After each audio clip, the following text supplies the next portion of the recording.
Hello guys. तो यहाँ हम लोग बात करेंगे कि बच्चों जो डिप्लोमा या बीटेक कर रहे हैं, खास करके इलेक्ट्रिकल इंजीनियरिंग से, उन लोगों को एस्टिमेटिंग एंड कॉस्ट कटिंग में बहुत ज़्यादा प्रॉब्लम जाता है और उनको समझ में नहीं आता है कि इससे कैसे डील किया जाए। देखिए, ये जो है सो जब तक आप प्रैक्टिकल ग्राउंड पे उतरेंगे नहीं, तब तक आपको समझ में नहीं आएगा कि एस्टिमेटिंग एंड कॉस्ट कटिंग क्या होती है।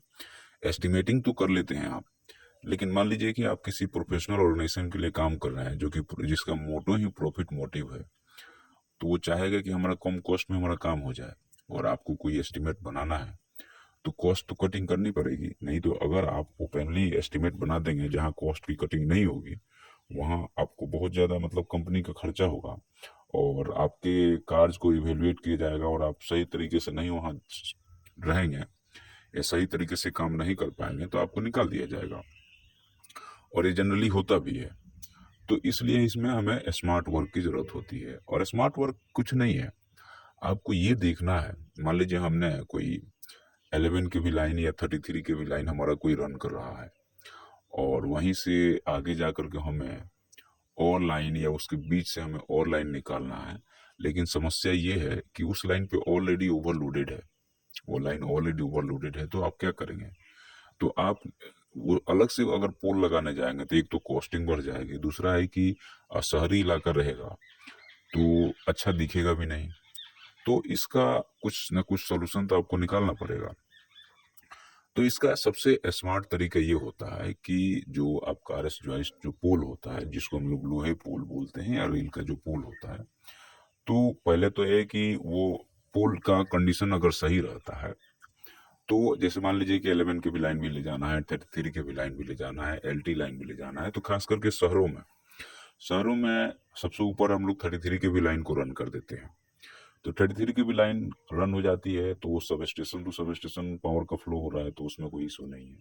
अब उसी के नीचे आपको मान लीजिए 11 की भी लाइन और डिस्ट्रीब्यूशन लाइन भी ले जाना है हमको, तो एक ही पोल पे जैसे मल्टीपल, देखिए यहाँ पे एक ही पोल पे हमने मल्टीपल लाइन को एडजस्ट कर दिया। तो जब एक ही पोल पे आप मल्टीपल लाइन को एडजस्ट कर देंगे तो आपको लाइन में एक्स्ट्रा खर्चा, पहला चीज तो है कि एक्स्ट्रा खर्च रुक जाएगा। इसमें इसमें 11 के भी की 3 लाइनें हैं और नीचे एलटी लाइन है। पहला चीज ये हो गया। दूसरा चीज ये हो जाता है कि थोड़ा सुंदर भी दिखेगा। और तीसरा चीज ये हो जाता है कि मान लीजिए कि नीचे अगर आपने गार्डिंग कर दिया तो कोई भी एक्सीडेंट वगैरह होता है, तो खास करके शहरों में प्रोटेक्शन बहुत ज़्यादा ज़रूरी होती है। नहीं तो लाइनों का जब एक्सीडेंट होता है तो कई बार बसों पे गिर जाता है या गाड़ियों पे गिर जाता है तो बहुत ज़्यादा समस्या हो जाती है।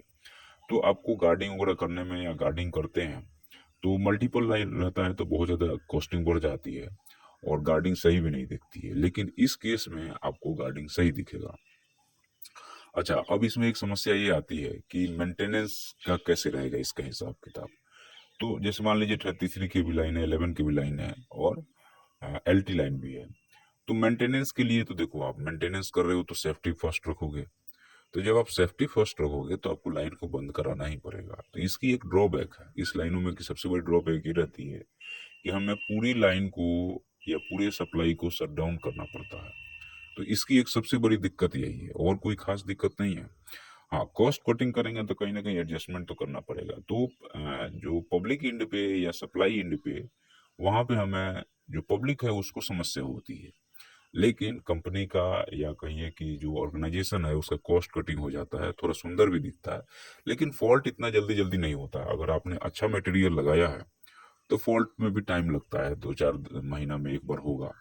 और मटेरियल अगर आपने अच्छा हर बार इनपुट में डालते जा रहे हैं, क्योंकि आजकल जैसे नई नई कंपनियां जैसे टाटा पावर है या रिलायंस पावर है या बहुत सारी कंपनियां हैं जो आजकल इस फील्ड में, या अदानी पावर है जो काम कर रही हैं, वो चाहती हैं कि हमारा बार बार मेंटेनेंस का कॉस्ट कम हो तो अच्छा मटेरियल डालती है। लेकिन ये गवर्नमेंट रिलेटेड जो कंपनियां हैं जैसे एमपीवी हो गया या स्टेट स्पॉन्सर्ड कंपनियां हैं, तो यहाँ पे करप्शन या घुसखोरी ज़्यादा होती है, तो यहाँ पे मटेरियल थोड़ा सा डाउन क्वालिटी का रहता है, तो फॉल्ट में बहुत ज़्यादा समस्या जाती है। तो ओवरऑल आपने यहाँ पे सीखा कॉस्ट कटिंग के बारे में कि मान लीजिए हमें 11 के भी लाइन, 33 के भी लाइन या मल्टीपल 11 के भी ले जाना है, तो हम एक ही पोल पे जो है सो मल्टीपल लाइन को रन करा देंगे। तो हमारे पोल का और इरेक्शन का जो पोल को खड़ा करने का खर्चा है वो बच जाता है।